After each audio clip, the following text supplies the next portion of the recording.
The sun regulates your immune system. It regulates your hormones. It regulates everything. He's like, when's the last time you got your naked eyes in the sun? I was like, well, I wear sunglasses all the time. He's like, you got to stop that. And the 40s and the 50s are in our past. Our exercise was built into our life, right? And we spent the majority of our time outside. He could throw a baseball and put it right where he wanted to, but he couldn't stand on one foot. You know, it was like, unless he was throwing a baseball. People forget that we're wired to eat as much as possible and to move as little as possible, because in our past, we had to move a lot to get our food. And then we had to, where there wasn't a lot of calories. So when there was calories, you ate them because you didn't know when you're going to get them next. We're literally trying to produce these professional athletes, but we're actually doing the opposite. We're actually breaking more kids than only the strong and the resilient and the genetic outliers survive.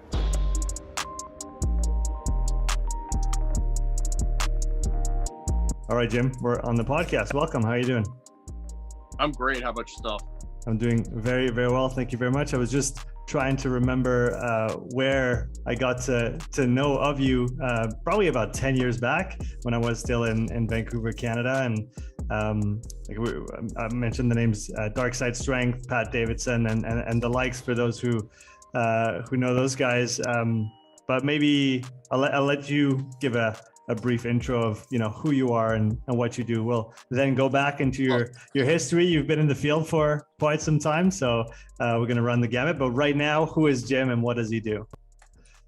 Well, at the moment, Jim is sold his gym and has relocated to Florida, is in the process of kind of reorganizing his life. But Jim has been many different people, and I started back in 1997, and as an intern GA at Liberty University, and got into lifting at a young age because I kind of had a weird body and had a lot of anger issues, and the weight room and sports was a really good way to kind of manage that. That kind of bit me on the ass later in my life. But I kind of fell into this camp of like, I want to, the gym I went to when I was in high school was more bodybuilder-ish. So I fell into this trap of like, if I get as big and strong as possible, I'm going to be a better athlete, which there is some truth to that, but there comes a point where, there's diminishing returns. And if I was coaching myself, which a few athletes have had to do recently, is you're already a gorilla. You need to train more like a kangaroo, So my lifting actually kind of cut my career short a little bit. I got hurt in spring practice doing like a 700-pound rack deadlift pull for reps and tweaked my back. And that was pretty much the end of my football career. But not that it would have went any further at 5'9", and you don't really have any upside, especially I played fullback, and the position of fullback in football has kind of died off. So it wasn't like there was any long-term. Maybe CFL would have been an option, the Canadian Football League, but it definitely wasn't something I could have made a living off of for sure. It was more of a pipe dream kind of deal. And so after that, I went full force into strength and conditioning. I did an internship at or GA at Arizona. I met Jim Windler there. Jim then moved to, and Arizona was great. Brad Arnett was the strength coach there. And a lot of the stuff that I understand now, I picked up from Brad, and I didn't know why, because, at the time I was into bodybuilding, powerlifting, but a lot of the crawling and a lot of the athletic stuff, but I picked up from wrestling too. A lot of this stuff I picked up earlier in my life. Now I kind of understand the whys. Back then, I didn't really understand why we were doing a lot of this stuff, but a lot of it was giving people variability and getting them in better positions and things like that, and kind of keeping them from going down this like, super extended rabbit hole that I'm seeing, a lot now. So a lot of the stuff I was doing early in my career that I got from Brad Arnett and I got from wrestling helped me kind of with the athletes I was working with. And then later on, I kind of understood. Now I understand why. I didn't understand why back then. But, basically after meeting Jim moved to Lexington, Kentucky, and I moved I was in, it was like right around 9/11, and I was in a lag in my jobs, and Jim said, "Hey, why don't you come out to Lexington, help me with my first powerlifting meet?" And I ended up sleeping on his floor for a year, and getting a job, and ended up working in Lexington for a while at LAC, Lexington Athletic Club, and then partnered up with Molly Galbraith from Girls Gone Strong. Yeah. Now Girls Gone Strong. We started a gym, and we did a couple seminars, Train Like a Girl. Basically figured out that I was, really good coach, but I wasn't very good at managing a business, and then downsized to a studio that I basically ran myself for the last few years. But, I've worked with everything from professional baseball players, football players, but, my main general population was women. And kind of the thing that sets me apart is, like, if somebody comes to me with a problem or a goal, I want to do the most efficient way possible to figure it out. Like a woman comes to me and she's like, I have problems losing weight. I want to lose some body fat. My first question is, are you on birth control? My second question is, do you have a gallbladder? I'm asking these questions. What kind of meds are you on? Instead of just, throwing somebody on a treadmill. What is your nutrition like? What is your sleep like? So I'm looking for all these other low-hanging fruit things that we can pick before we add intensity to the equation. Because most of the people that I've seen in my career, usually it's somebody that doesn't sleep well, is working lots of hours, is running around with a chicken with their head cut off, and then they're trying to solve a lifestyle problem with exercise, right? And that just doesn't work well in the long run. There's a podcast I did with a lady named Rachel Matthews. She was pharmacist. She was working 3 jobs. She had 3 kids. She was doing a 5 a.m. boot camp, and she was gaining weight, felt like crap. And her coach was like, we need to start doing 2 a day. Well, after that, one of her friends was like, you need to go see Jim Laird. So she came to me, and I got her to dial things back, got her to start taking care of herself. And I did a podcast with you. If you Google the 2 of our names, Jim Laird, Rachel Matthews, the before and after is like absolutely shocking. And I just have numerous, I have a girl that just won state in pole vault, and she was training so hard that she was hurting herself, and she was inhibiting her ability to practice the pole vault. So we pulled back her volume, pulled back her intensity. I put my hand on her shoulder. And I said, you're going to be okay. You need to be your best when it matters. And if you're hurt, you can't pole vault. Right. So a lot of what I do is, and then some people need to be pushed a little bit too. Right. So a lot of what I do is totally individual. And I want to, I remember, when I was early in my career in wrestling, I was always bigger and stronger than most people. And I ran into a guy who was bigger and stronger than I was. He was this massive 275-pound farm boy. And I wrestled him, and basically it was like 2 bulls in a ring for like the whole match. And I won, but I remember laying on the floor thinking I was going to die. And my wrestling coach, who was actually, should have been an Olympic medalist, his name was Glenn Perch. And, he was, the year Canada boycotted the Olympics, he should have won a medal. He walked over to me, patted me on the shoulder and said, good job, man. You want to actually learn how to wrestle now. And, from there on, I was like, yeah, I want to learn how to actually use technique as opposed to just brute power. And from there, I learned, how to wrestle properly. And when you actually learn how to throw somebody properly, you really don't have to use that much effort. So that was part of my early learning experience of like, hey, like there's an efficient way to do this, and there's an inefficient way to do it, right?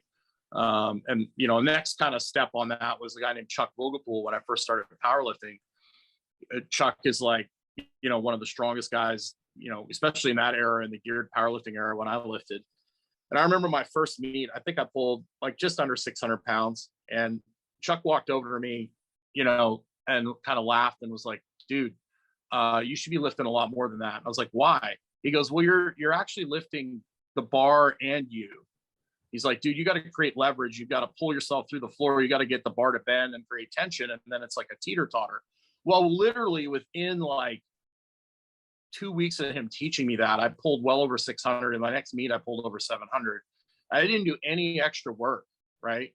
So it was all about being more efficient. So that I kind of took that into my career, and my approach with people is like, yeah, we want to be a beast, but we also want to have the ability to be efficient as well. You talked about the importance of lifestyle and everything that comes essentially outside of training, the other 23 hours, like some like to call it. How did you start getting interested in that facet of things, or on all those other dimensions that we have to maybe get acquainted with and learn about if we want to be a holistic practitioner? By destroying myself, essentially. I learned through stupidity. I have to be punched in the mouth in order to learn. Like, that's just my personality, you know. Kind of like my dogs. I have always had pit bulls, and they don't learn. They have to have hard consequences for them to learn. They don't learn by being nice to them. And I basically, you know, I drove my body like a stolen car. You know, I was working from 5 a.m. till, you know, 6, 7, 8 at night. My training was decent. You know, as far as I never got hurt training. Most of my injuries occurred from car accidents and motorcycle accidents, but that's a whole nother thing. But just I ended up with ulcerative colitis, and you know, I started doing some research, and I kind of stumbled upon Rob Wolf, who I'd met when I was in California. I'd met him years before he was the famous paleo guy, and I started, you know, getting into that, and because I didn't like with a modern medical, my dad had colitis as well, and he ended up doing the corticosteroids and never really changed his diet or his lifestyle, and ended up with a colostomy bag, and that was not what I wanted to do.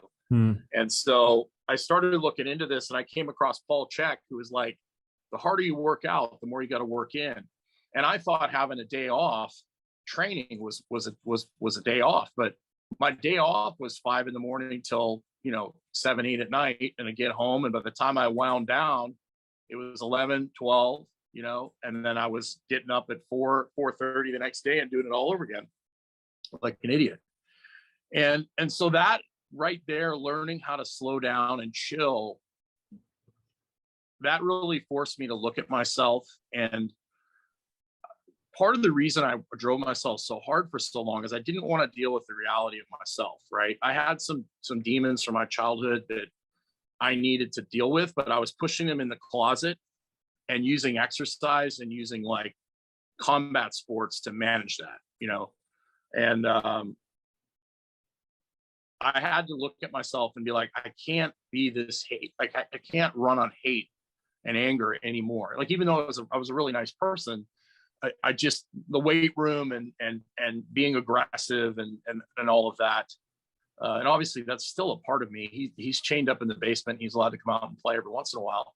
But that was, you know, my every workout was just getting amped up and ammonia caps and just pushing it to the limit. I had to go back and forgive some people. It was very uncomfortable. But once I did that, I realized the people that had harmed me in the past, they just were doing the best they could, you know, and forgiving them and putting that behind me and getting rid of that rage was really weird, because all of a sudden I had to figure out why I was training, and I was doing it because I like to train instead of using it as like a way to take, you know, this hate and anger away. And that was hard for a little while. But that really bled over into my business. Like I really, you know, I was talking to people about food and about all that stuff before, but really I understood, like, if you've got to have that push balance, right? If you're going to push hard, you've got to rest just as hard. And so that really became my motto. And then, you know, I was helping a CrossFit out, which didn't work out very well, but I got to observe the community, and the community was absolutely insane. And that's kind of why I started my gym, because I wanted a CrossFit-like community, but around a little more rational training and meeting people where they're at, right? And then also learning, like explaining to people the difference between pushing for performance and pushing for health. And it's a totally different animal. And then I ran into another massive health issue, probably around, what year was that? Well, we did Train Like a Girl too. I basically I had a lady friend I was seeing, and she was like, "Your feet are gross. You need to get a pedicure." And I ended up getting a staph infection and almost lost my right leg. Wow. And yeah, it was pretty crazy. When you walk into of course, like, you have to like shoot me for me to take a day off. And one of my clients at the time actually, she still is one of the head physicians at a hospital in Lexington. And one of the girls that I trained was like, "You need to look at Jim's leg." And so, because I always wear shorts, I never wear pants, and I was wearing pants. And she's like, "What's up with your leg?" So I pull my pant leg open, and she turns white, literally runs straight out the door, runs to the car, and calls somebody. And she says, "You got to go such and such a place right now." So I go down there and I walk in, and when they call all the interns in, it's not really a good thing, right? So they're showing me off to all the interns. A learning opportunity. Yeah, luckily that it was staph and not something like MRSA, and they were able to get it under control. But the caveat was, the doctor said, "You need to be on an oral antibiotic for the rest of your life." And here's somebody that has had colitis, and I'd gotten it under control through lifestyle and changing my diet and all that sort of stuff. So I've already compromised there. I'm like, I don't want to do that. And you got to wash yourself down with this like highly toxic material several times a week. And it's like, that doesn't really sound like something I want to do either. He's like, "This is going to come back, but it's not going to be in your leg. It's going to be full body. And it's going to feel like you're going to get flu-like symptoms without having respiratory symptoms." So for the next year, 2 years, I would be at work and I'd feel kind of uneasy, and I'd be like, something's not right. And I'd tell one of the assistant coaches, I'd be like, "I got to go." And luckily the hospital was only about 10 minutes away, 15 minutes away. By the time I got there, I'd be literally like seeing gorillas running down the street, hallucinating with like 105, 106 fever. And they would point me, they had my name on a little list of people, and they would point to the back, and I'd just go dive in an alcohol bath. It's bad when you're in an alcohol bath and they're pouring ice in the alcohol bath, So after dealing with that, and I was having these, and every time, of course, the infection came back, the drugs, I was on multiple drugs, vancomycin, all sorts of fun stuff, right? So I ran it at one of the Paleo FX events that I had spoken at. I ran into a guy named Jack Cruz, who's very polarizing, a neurosurgeon. And I got to kind of get to know him. And we started chatting, and he's like, I told him what I had going on. He's like, "So what do you do?" I said, "Well, I'm a strength and conditioning coach." He goes, "What time do you get up in the morning?" I'm like, 5 a.m. "What time do you go get home?" I'm like, 8, 9. I'm running in the gym. I'm doing the early class. He goes, "When's the last time you seen a sunrise?" I was like, probably when I was a kid, when I was fishing and stuff. He goes, "That's a problem." He's like, "The sun regulates your immune system. It regulates your hormones. It regulates everything." He's like, "When's the last time you got your naked eyes in the sun?" I was like, "Well, I wear sunglasses all the time." He's like, "You got to stop that."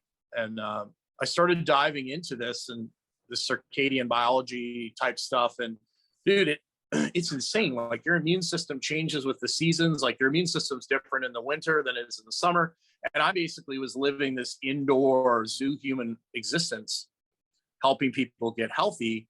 And so I immediately, changed my life around. I pissed a lot of people off because I quit teaching my morning classes, and I didn't start till 10. And I started I haven't missed a sunrise probably since then. So I go out every morning. Like this morning, I got up at 5:30. The sun rises here about 5:40, and I have these clothes I have on are actually tan through, and I spend as much time in the morning as I can, which prepares your skin for the afternoon sun, and then the evening sun is the healing part of the spectrum. But I'm Scottish, and I've got a pretty nice tan because I spend so much time outside. That's where most people go wrong, is they spend all their time indoors, and then they go outside at 2 o'clock in the afternoon when the sun is the most intense, right? And they cook. But ever since I've started doing that and getting more light in my life, I haven't had one recurring infection. Yeah, it's pretty incredible. My wife has been listening to Jack and some other let's say, figures in that space for a little while now. And we actually started doing that more recently. So going to the garden in the morning, and she was like, no, you don't need sunscreen until that time. Like when it starts to burn your skin, sure, maybe you put some on, but try to get as many. It's like try to build minutes in the sun without burning. And well, it's kind of like fitness, right? I mean, you have to build a capacity. And the problem is most people don't think the morning sun is your GPP, right? Mm-hmm. Yeah. And traditionally humans, when they got too much sun, they would just go in the shade, like, you know. So I can go to Mexico and not burn at all, because that's how much time I've spent in the morning sun and the evening sun. So, you know, I redesigned my life, and then I redesigned my life to get outside more, and then I wanted to take it even beyond that. You know, I wanted to have where I could spend the majority of my time outside. I couldn't do that in Lexington with the way my setup was. So after we were locked down for 6 months, I was just like, you know, I don't want to be somewhere where the government could tell me that I can't work. So I decided to come on down here to Florida, and I've been down here. I'm doing some work at a local gym, and then also working with a guy named Dr. Leland Stillman, doing lifestyle coaching with him and helping him with his practice and his patients. And it's been good. It's been a challenge. Like leaving all those people was a big deal, but you know, I think in the long run, for me, I think it's what's best. If we talk about sunlight a little bit more, the sunlight and health, what other elements do you have to bring in terms of its importance and its effect on our bodies every day? Well, I mean, it's literally every cell in your body. And Huberman, this is starting to come out in the mainstream. This has kind of been fringy for a while, but Huberman, Andrew Huberman, he did a podcast recently where he started getting into light, and it literally affects every cell in your body. Red light penetrates all the way to your spine. Most people don't realize that. You actually have circadian clocks on all your organs. It's like your colon, you know, women's ovaries, you know, all these different things have circadian clocks. And you think about it, most people have never had sun on certain parts of their body, you know. And if you start looking at the research, like sun avoidance is the equivalent of cigarette smoking. You know, people that avoid the sun have a higher mortality rate, you know. So we've kind of been sold this goods that you know, our modern life is so different than what and I'm actually speaking tomorrow at the Quantum Health. I don't know when this is going up, but it's on for today and tomorrow, Quantum Biology Summit. What I'm going to talk about a lot is, like, in the 40s and 50s, there were not any obese people. Now we have more people exercising in more gyms than ever. And we've got a record number of people that are obese and sick. And the difference is that in the 40s and the 50s, or in our past, our exercise was built into our life, right? And we spent the majority of our time outside. We didn't spend you know, people sat out on their porch in the evening because, you know, they didn't stay inside in front of a screen all day, you know? And we're, you know, our modern life, we've outsourced everything. We don't have to grow our own food. We don't have to build our own shelter. That would have been all stuff that you did, right? And that was part of your natural life. I mean, people forget that we're wired to eat as much as possible and to move as little as possible, because in our past, we had to move a lot to get our food. And then there wasn't a lot of calories. So when there was calories, you ate them because you didn't know when you're going to get them next. But our world today is backwards. There's too many calories, too many empty calories, and there's not enough low level activity. And the problem is we are basically trying to fix that lack of low level activity with intensity. And that usually doesn't end well in the long run for most people.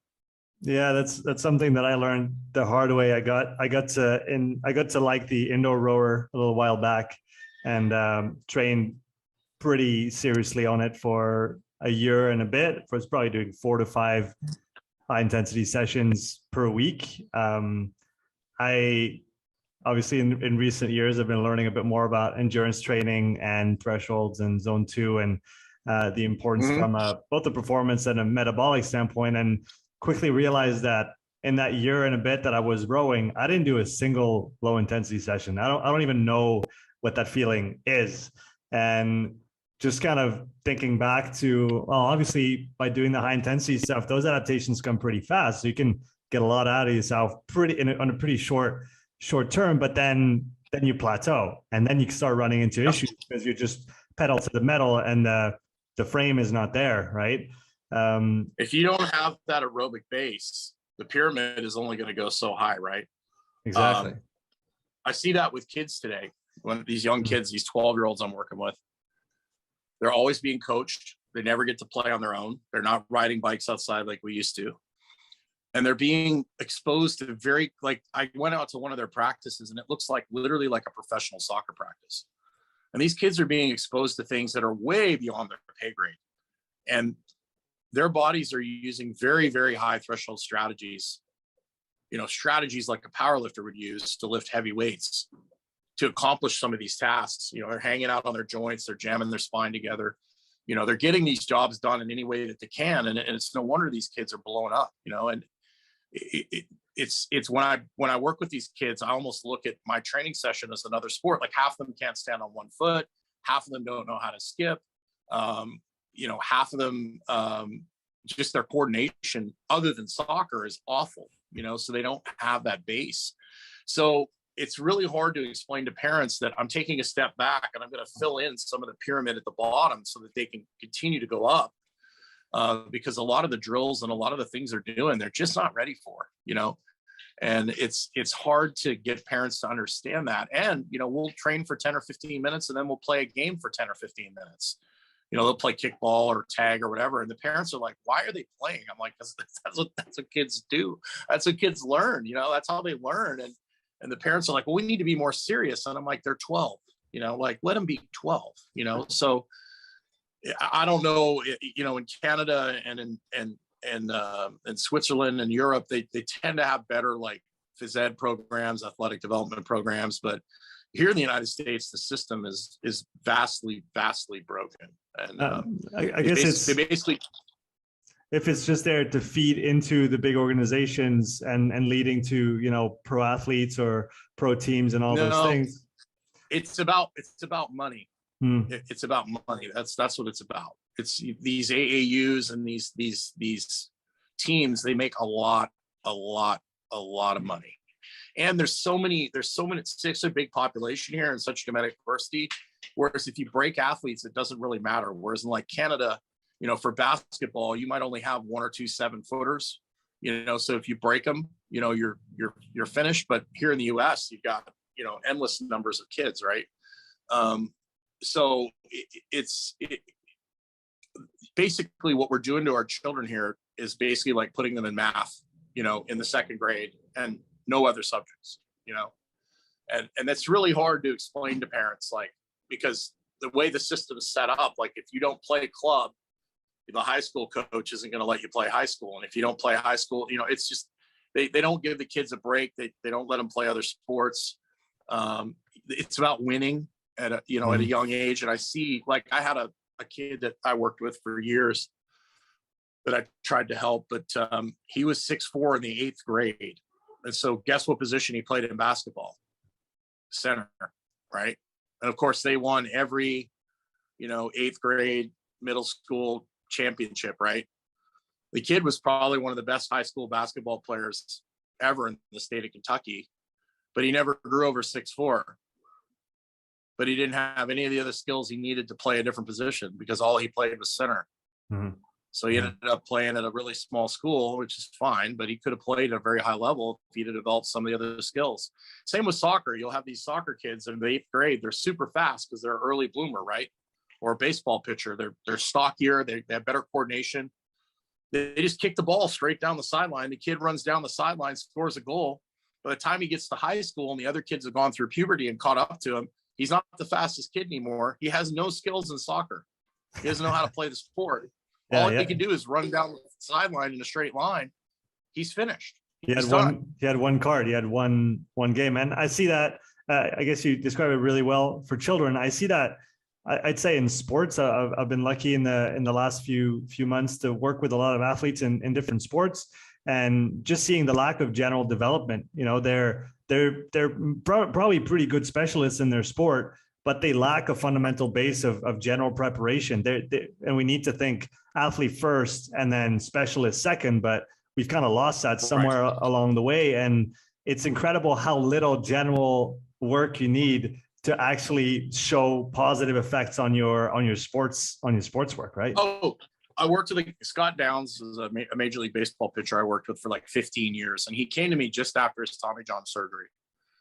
And he was a mess. I mean, we had to make some major changes in the way he approached his training. But we didn't do anything fancy, like simple lunges and getting his hips work, like lots of floor stuff, like the old Parisi school warm up, nothing like earth shattering. And literally we put like 5, 6, 7 miles an hour on his fastball in the first off season by doing nothing spectacular, like dragging a sled, and doing real simple stuff. Because he could throw a baseball and put it right where he wanted to, but he couldn't stand on one foot. It was like, unless he was throwing a baseball. So getting him to move, and that's what happens when you lose that variability, right? So you have variability to help kind of keep you healthy, and if you have a professional athlete, a high level performer, they might need to lose some variability to be at their best, but you've got to constantly kind of keep them from going down that, getting too specialized where they get injured, right? Like you don't want to fix Usain Bolt's posture, but you don't want to keep him from becoming more extended than he already is, right? Mm-hmm. So it's kind of a tightrope, and it's we're not doing a very good job of giving these kids enough variability and mental decompression. Like I talk to the parents and I'm like, your kid needs a couple months. Well, he can't take a couple months off. He's going to fall behind. And I'm like, no, he won't. He'll be rusty for a little bit, but I can't even count the number of parents that have brought their kids to me in the last, 15 years. And they're 18 or 19. My kid doesn't have any motivation. He doesn't want to, he's got a scholarship, but he doesn't want to go. I'm like, you should have brought him to me when they're 14. Like, there's nothing I can do for you now. He's burned out. He doesn't want to play anymore, and they don't understand how big of a step it is from here to college and then to the pros.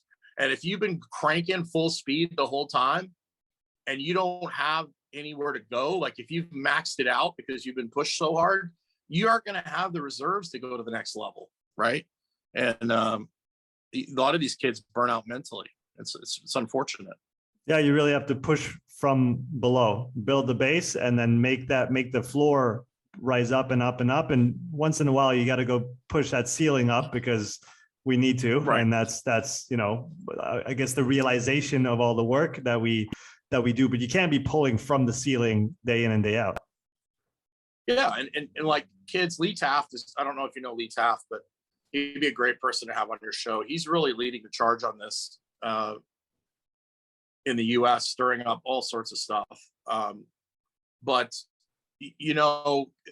kids basically, we need to, up to 16, it needs to be about fun. It needs to be about development. It needs to be about teaching kids skill, right? Mm-hmm.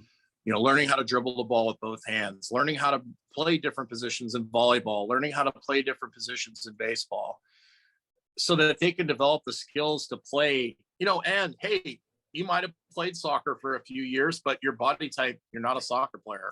Or, a kid that I was working with who was playing football and basketball, big 6'4" kid, doesn't like team sports. So he started throwing the hammer, so, yeah. and all the stuff from basketball and football, his footwork is helping him in the hammer throw because he's really athletic, right? He's a 255 pound, 6'4" guy that can move real well, so that really translates well into the hammer. So we've got this mentality where we're literally trying to produce these professional athletes, but we're actually doing the opposite. We're actually breaking more kids than only the strong and the resilient and the genetic outliers survive, instead of, a lot of these kids, they don't have a chance to, like volleyball girls, they'll literally go from one season to the next. And when you work with them, it's more about like MASH unit type stuff, right?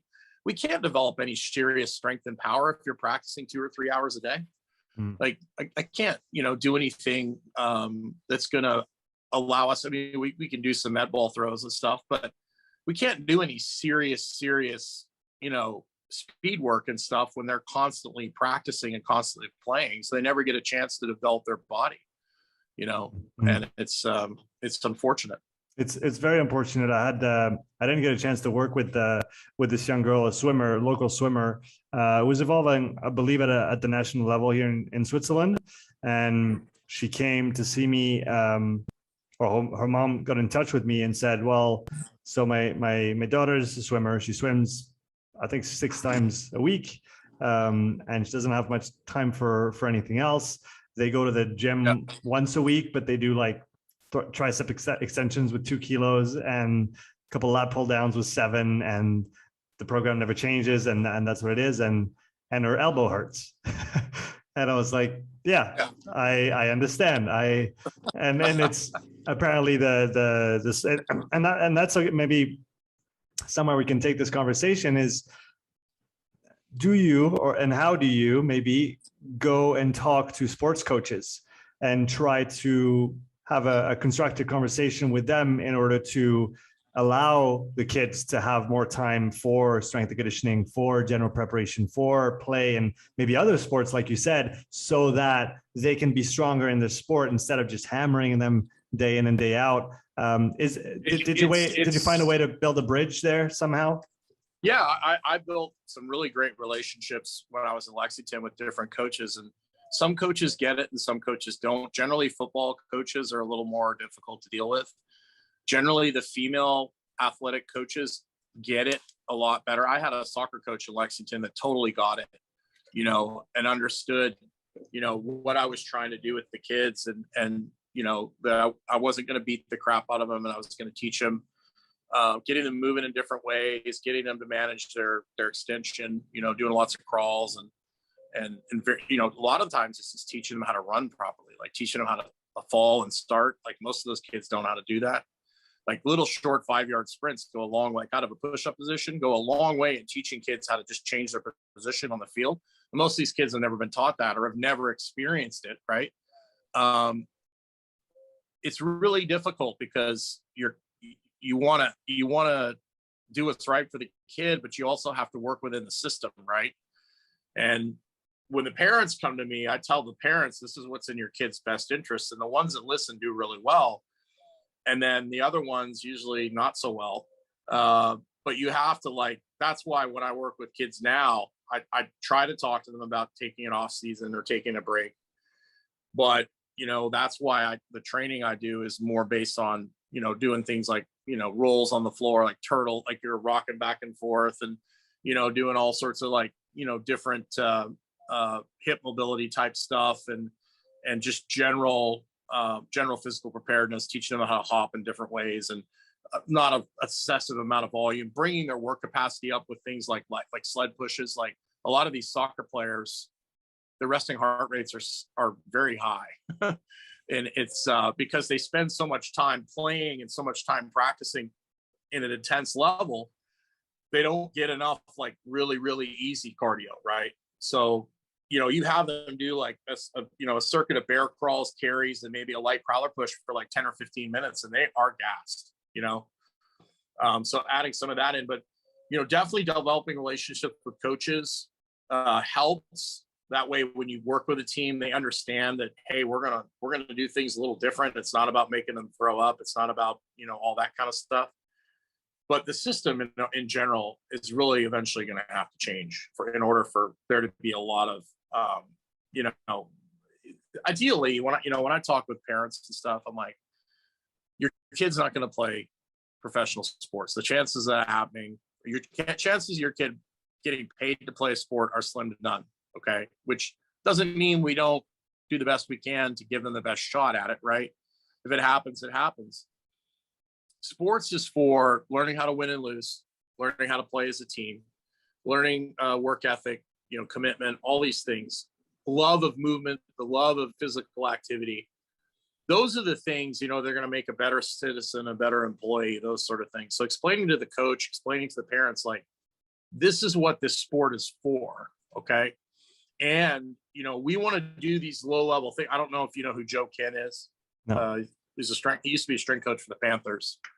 But he has a block zero program where he he went into, different universities. He was at Boise State, University of Louisville. He was at Arizona State, and he figured out really quickly that these kids don't know how to lift weights and they don't move well. And so he developed this program called Block Zero that was all about like bear crawls and animal crawls and, teaching kids positions. And everyone that came into the program had to go through this Block Zero before they were allowed to go into his tier system. And, that's something that we need to do, is since there's no phys ed in school and these kids aren't playing outside anymore, our industry is going to have to become the PE, in order to help these kids, keep them from getting hurt so much and burning out. I mean, that's basically what's going to have to happen. Yeah. Do you think that's the level we have to take it at, as in educate parents and let them know what is going to be best for their kids? And maybe, because ultimately, would you say that the parents have the reins on what their children do and don't do? It's such a hard thing, because you've got the organizations themselves want to make as much money as possible. I mean, some of these soccer kids are playing 4 or 5 games in a weekend. Full 12-year-old kid. Full, yeah. Oh yeah. I thought CrossFitters were crazy doing 5 WODs a week. No. These are 12-year-olds playing on a full soccer field, a full soccer game. I had a 12-year-old 2 weeks ago played in 3 games on a Sunday. Wow. 3 games. That's ridiculous. Like, really? Like, they used to have a rule where you had to have like a day in between, or 72 hours or whatever. They kind of threw that out the window, right? And this is in the heat of Florida. Like, so it's like, it's crazy, and there's a lot of money being made off it. And then the parents, they don't want to rock the boat. And then the kid loves it. For now, they do. They love it, But I always talk, when the kids come into me, I say, hey, do you have any other hobbies? No, I just love soccer. I said, well, one day soccer is going to end. No, it won't. I said, it will. I said, this is the way you got to think. I said, you're a great kid. Parents love you. It happens to play soccer. But if you identify as a soccer player, if that's taken away from you because of an injury or because of whatever, you're going to be in big trouble. So trying to get them to think about that at a young age. I've had dozens and dozens of kids I took from the age of 10, 11, 12, all the way through college. And every one of them said to me, they're like, at the time, I thought you were a complete moron. But now I understand why you got that mentality in my head, for me to have other hobbies, for me to have other interests.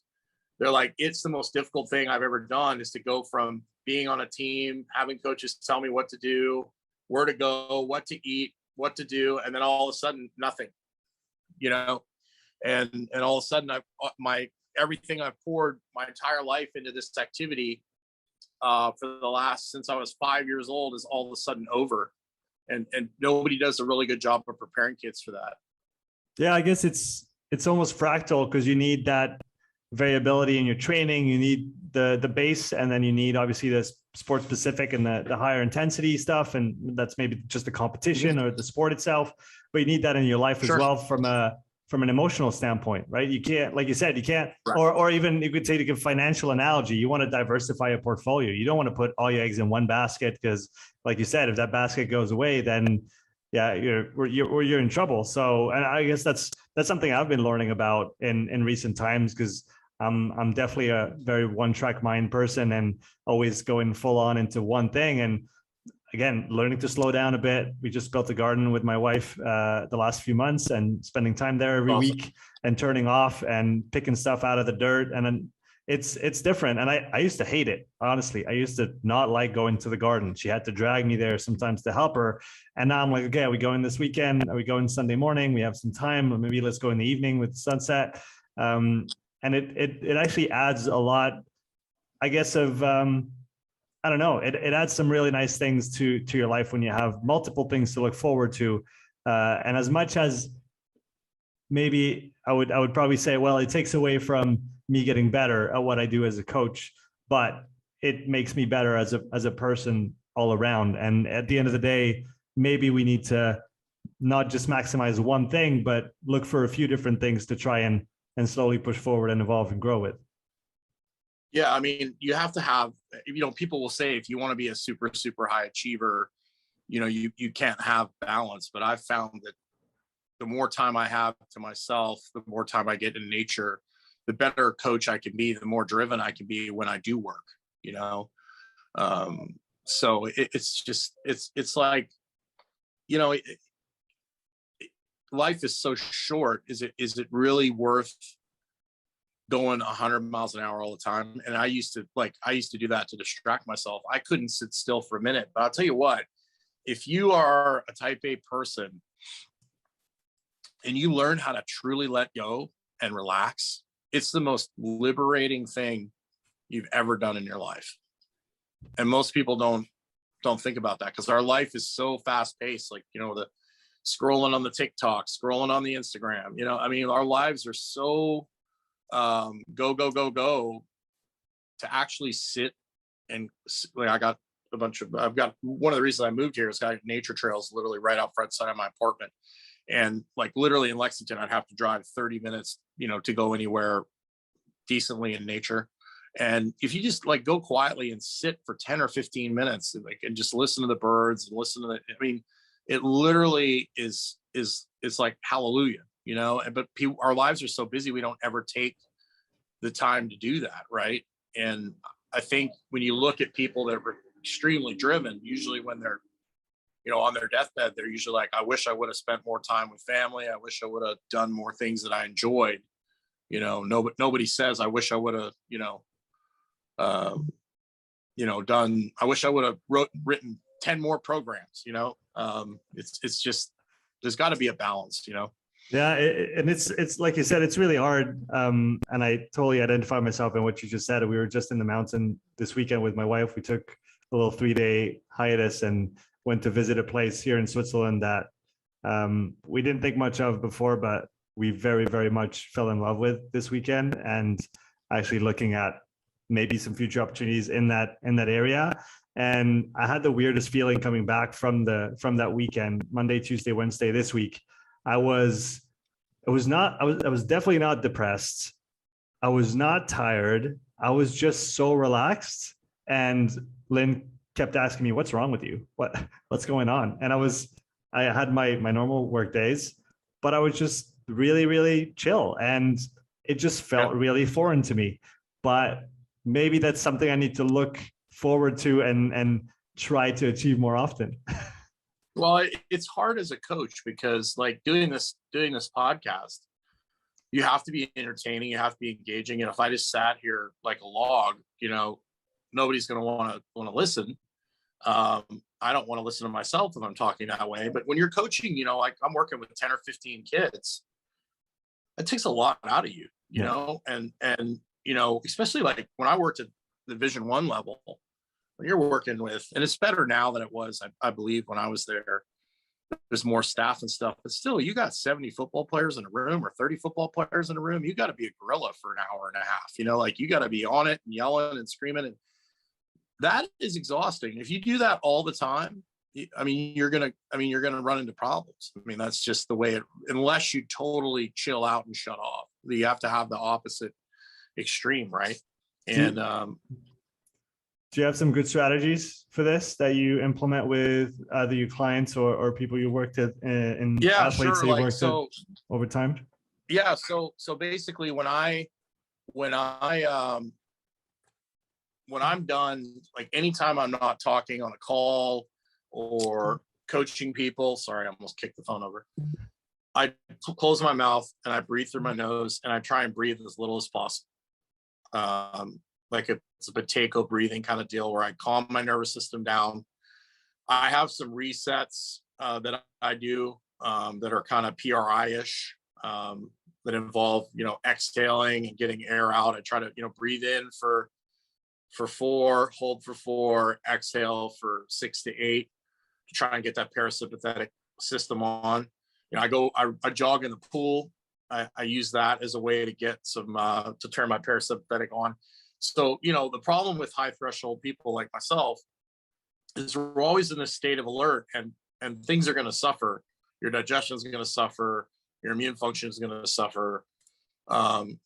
so it's a constant battle of turning on and turning off, and there's nothing wrong with going hard. The problem is when you can't flip that off, right? Unless, most people that are type A, they're working 8 to 10 hours a day, plus then they train, and the only way they can go to sleep is if they're absolutely exhausted, and then they hit the pillow and they just crash, right? So it's one of those deals where the harder you drive your car, the more maintenance you have to do on it. Like a top fuel dragster gets the engine rebuilt after every race, right? Corolla Camry, if you change the oil, if you don't drive like a total tool, you probably don't have to get that much maintenance done under the regular maintenance. And human beings are the same way. I mean, every once in a while you run into like a freak like Dennis Rodman that can do really crazy things, but who knows what his long-term consequences for what he did when he was younger, who knows, but no one knows for sure. But, like generally speaking, for most people, in our modern life, we just never get a chance to relax. 50, 100 years ago, you do your manual labor, you prepare your food, and then you would chill, but now you can never chill because the phone's always there. You're always getting that dopamine hit. The phone is there. It's always clicking. It's always beeping. So we're running. I put this analogy on my Instagram. Modern life is kind of like going out into your driveway, getting in your car, leaving it in park, and revving the living daylights out of it all day, every day, but never going anywhere. That's kind of my take on modern life. And then people wonder why. Go ahead. Yeah, it makes a lot of sense. I guess there's so much, just reflecting on it a bit here as you talk about this, there's so much going on between our two ears that have no bearing in actual real life, if I may say this. And I mean, I really enjoy social media for what it brings me in terms of connection. I mean, I've been able to talk with hundreds of people now, probably more than that, just not even just on the podcast, but I've spoke to thousands of people I don't know otherwise, and that I would never have met otherwise, always in very positive ways. So it brings me a lot from that standpoint. But like you said, there is still so much baggage with that. Even if you can extract the most positive stuff that could be extracted of social media, there is still a baggage that comes with that, which is just kind of that, maybe that RAM in your head where there's all those thought processes that go through with seeing different posts and thinking about different things, and it just never stops, right? And it's, so I have a hard time reconciliating those two, if I even have to. I don't know. Maybe it's par for the course. What do you think? Well, one of the things about our modern life is it allows me to live anywhere I want to live, right?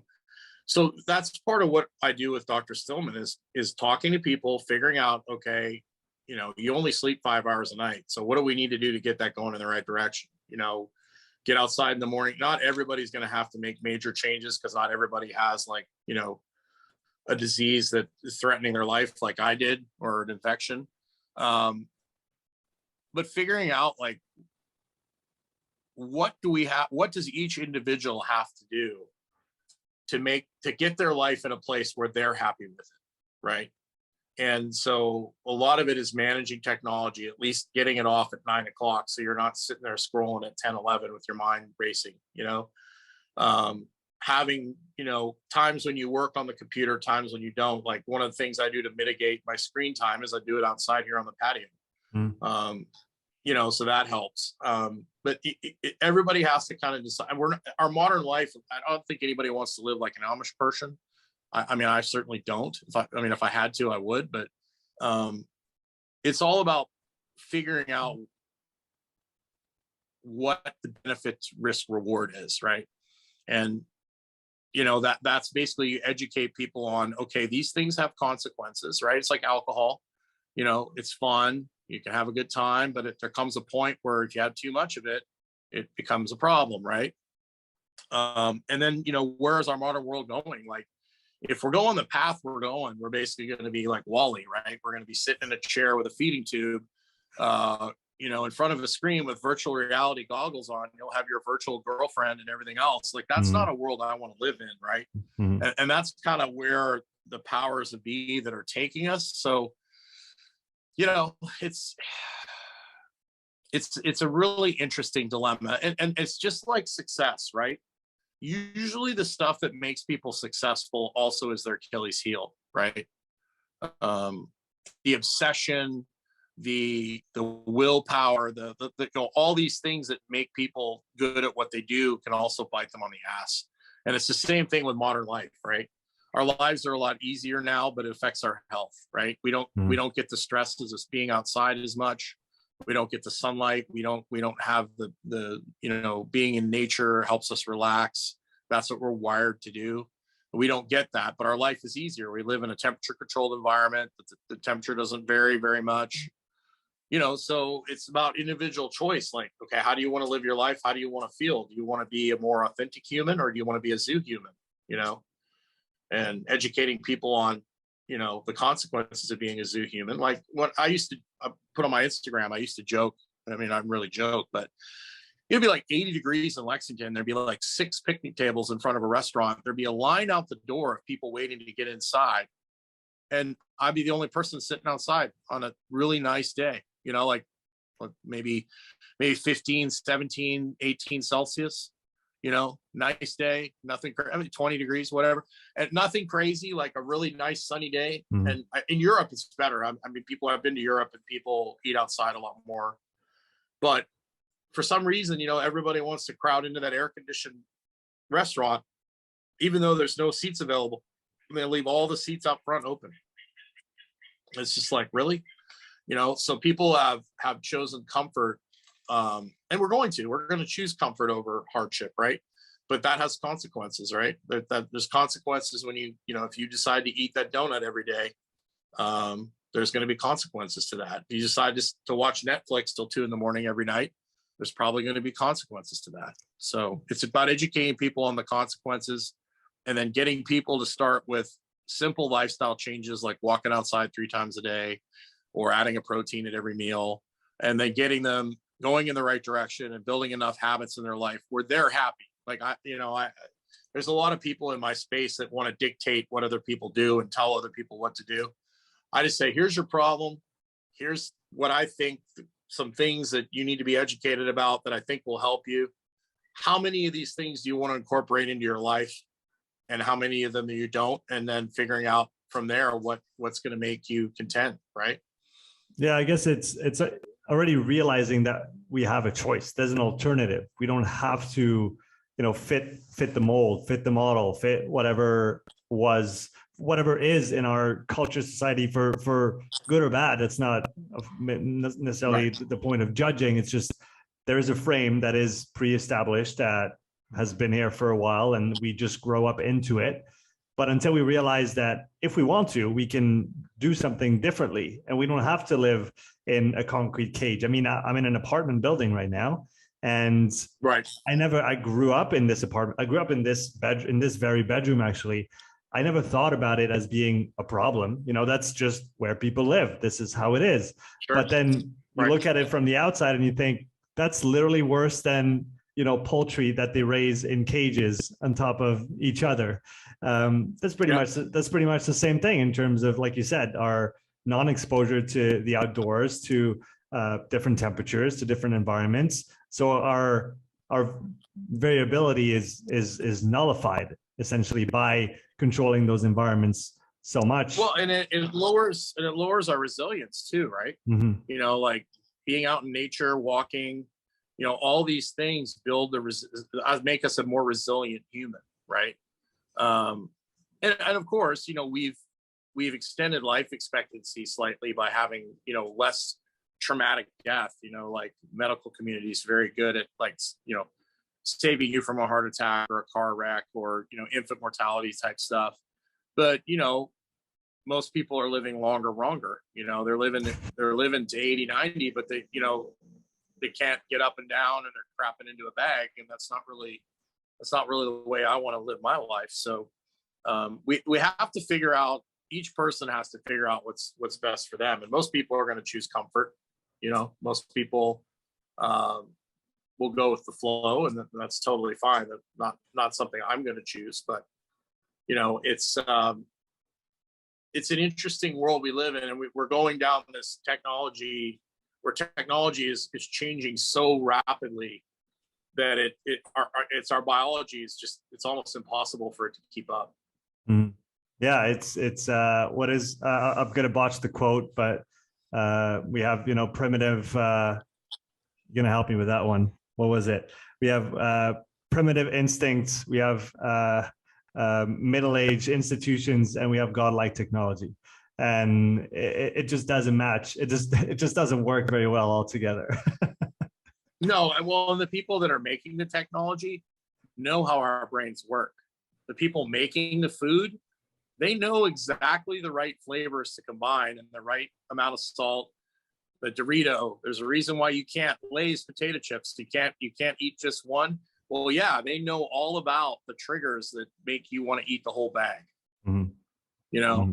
So there's some really smart people that are using our own genetics and our own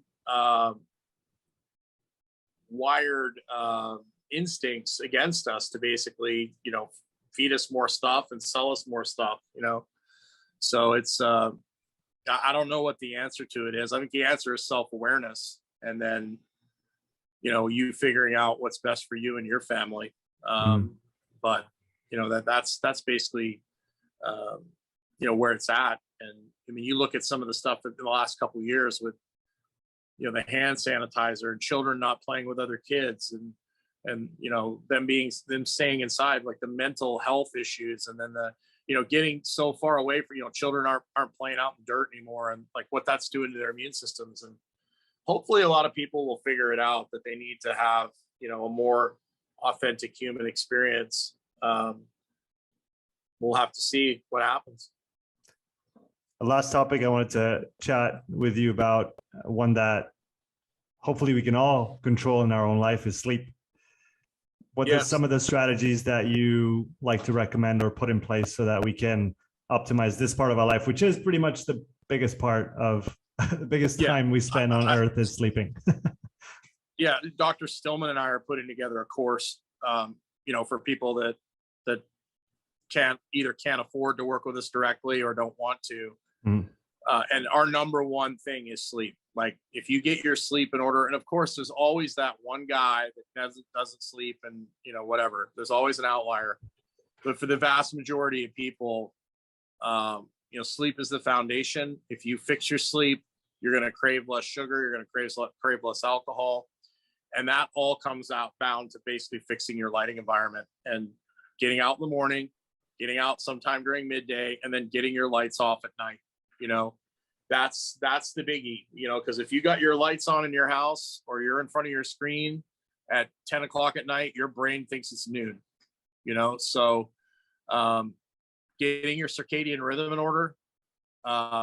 This is an interesting thing that'll mess with people's heads. So type in on Google, Texas A&M and breast cancer. Texas A&M had a study. The Braxit gene is what they think causes breast cancer. Well, they figured out that basically if your circadian rhythm is in line, that gene doesn't get triggered.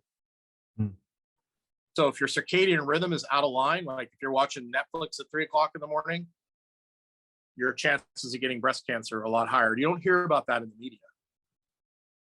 They don't talk about stuff like that. It's, but that's what you can type it in, but it'll pull it right up right there. There's a strong association between circadian rhythm and you getting breast cancer, but you don't hear them talking about, going outside, getting your vitamin D levels up,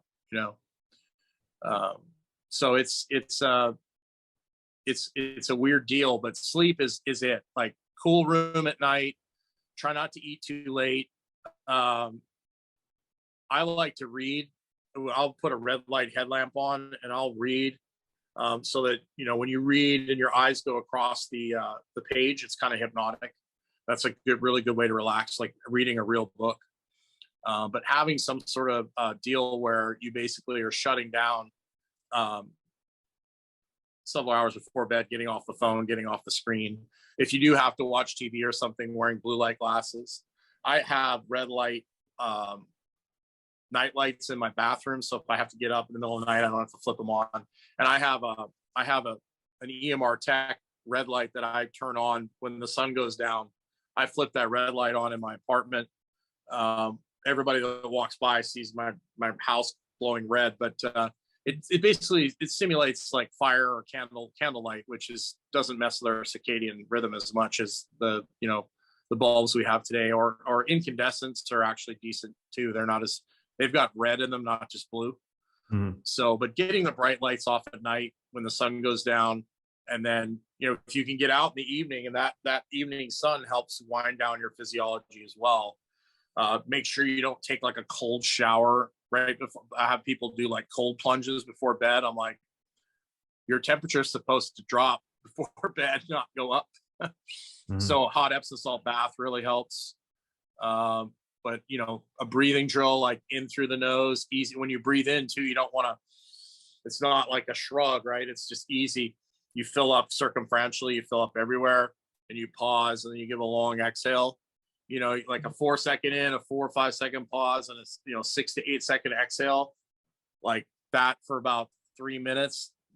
Pretty much will knock most people out. So yeah, but until your sleep's in order, it's going to be very difficult to make dietary changes. It's going to be very difficult to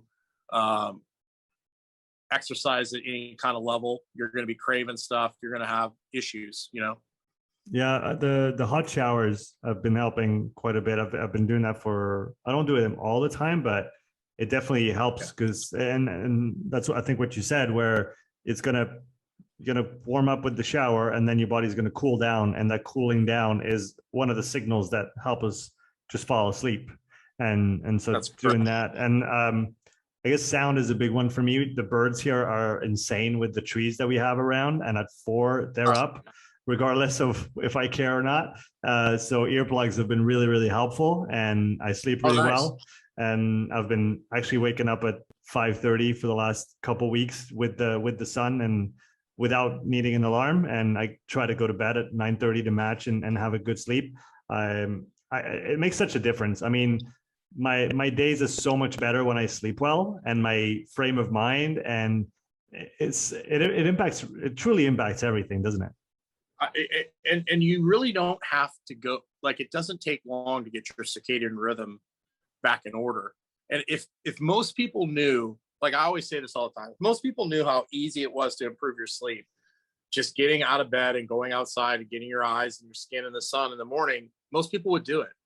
If most people knew, most people look at like Instagram or stuff and they see all these super fit people and they think they have to train like that to look good and feel good and be healthy. And it's not the case. Like, most of those people aren't healthy. One, most of them are either on performance enhancing drugs or using Photoshop, or they only look like that for a week, right? If most people knew that, if you lifted weights a couple times a week, you walk 3 times a day, like Stan Efferding recommends, and you're generally active and you don't eat like an asshole, you're going to see improvements. If most people knew it was that easy, more people would do it. But they think they got to train like Rocky. They think they got to eat like the Liver King, or they got to have like, this like insane.